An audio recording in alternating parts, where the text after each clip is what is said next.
Commonwealth Football Coaches Association proudly presents the 2024 CFCA Media Days. We welcome Coach Shifflett, head football coach for Spotswood High School. Coach, if you could, please introduce yourself and give our viewers a little bit more insight about your coaching career and current school. I'm Dale Shifflett. I'm the current head football coach here at Spotswood High School in Penlair, Virginia. This is my 27th year coaching, and it'll be my 9th year at this school being the head coach. I actually played here and started my career here as an assistant back in 2002. And then I went to East Rockingham back before that when they split off from Spotswood, and then I came back here when the head job opened up. So I've been here for the past 9 years, and it's been fun. Yeah, you've had a lot of success there at Spotswood, Coach. You're always in the mix, and you do a great thing over there. Coach, can you give our viewers kind of a brief overview of this past offseason and the outlook for the upcoming 2024 football season? I know we're currently in kind of, week in for some of us in preseason practice, or anything that has happened that has kind of surprised you or you're really excited about.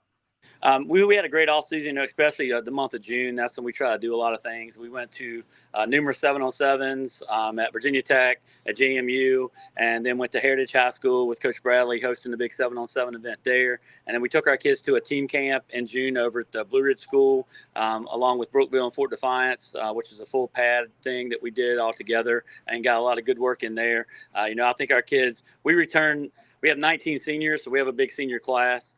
So a couple of those guys, we lost some key pieces, but we feel like we have a lot of good athletes that we can plug into some guys that we lost. So we had a great all season as far as some of the 7-on-7 stuff goes, and our passing game and coverage-wise stuff, we're way ahead where we were last year at this time. Yeah, it's always good to get out there in the off season. I remember when I first started coaching here in the state, you couldn't even go outside with a football. Times have changed a little bit. Yeah, and it's always nice to hear the name Coach Brad Bradley. He's my mentor.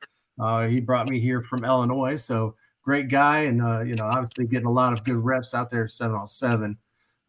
Coach, can you give our viewers kind of a list of those key student athletes you were talking about from the team, and maybe any state or colleges that might be looking for them in the recruiting process? So we return our tight end H-back and DN, Rain Dean.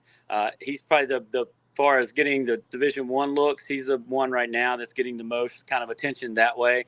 He's had a couple of Division II offers as well. JMU has offered him a spot as a walk-on right now and said that could become more. So he's a key piece for us and is a good football player. We return our quarterback, Elliott Brown. He's a D2, D3 recruit kid. We have our safety, Jackson Graves. He returns as well. All three of those guys will be 4-year starters. He's went to Princeton and some couple other camps. He's a real high academic kid as well. Washington Lee, Princeton, and some of those places where he's went to camp and is trying to look to go to school. And then some of our newcomers that we look for some big things out of is Ty Barnes. Just a pure athlete. We got him off our basketball team last year. He's been one of our best receivers this summer going in. A very fast kid, and he's drawn some interest for some D2 schools as well. His dad was a former player, linebacker at James Madison University. And then we have Ja'Cory Shelton as our other slot receiver.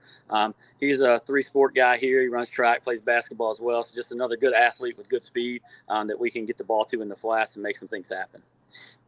Yeah, you got some ball players, Coach. I remember that. And then, having a couple 4-year starters, that's pretty amazing because, they've gone through, a lot of war testing and, they're ready to rock and roll and lead the program. So that's pretty nice. They went through their freshman year not winning very many games. So they've come a long way. And then it's always nice to be in the back door of JMU, being access to that great university and how much they've changed over the years. Even when I helped Coach Bradley win the state championship in 2005 at William Campbell, the whole campus, the stadium, everything's totally different. It is. And then now they're, big time. So it's pretty cool. Yeah, it's a good place. I'm glad to see them hosting the Division 5 and 6, 5 and 6A state championships. That'll be pretty cool being here. That's a great venue for them. Coach, we're all coaches, and the most important game is the next game. However, are there any key matchups or rivalries people should be looking forward to watching on your schedule this fall? For us, it's game number one. We opened up with Rustburg, and last year we played those guys and jumped out to a lead and kind of lost it there in the last little bit in the fourth quarter. So that should be another good one for us against them. And then obviously within our district, we'll have Turner Ashby. We seem like we play them twice a year here lately, so that'll be another good matchup for us, and that one will be near the end. We played them last year for the district title, the last game of the season, and then we turned around and played them again the second round of the playoffs. So they return a lot too. Will be a good football team. Yeah, that'll be another big matchup, and it's we've been coaching for a long time. It's always hard to beat the same team twice in the same year.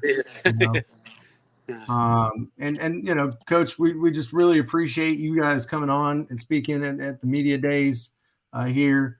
As always, we want to wish you a safe and successful 2024 football season. For our viewers, please go to our website at CFCA-2023.org. Okay, for more details about the association as well as information on how to become a member. Coach, anything else that you would like to add? Coach, thank you guys for having me. Like I said, the association has been great, and I encourage if people aren't members to get out there and become members. It's a great association to be a part of, and thank you all for having me. Yep, I appreciate it. And thank you again, Coach, for your time, and have a great season. Thank you. You too. Sir.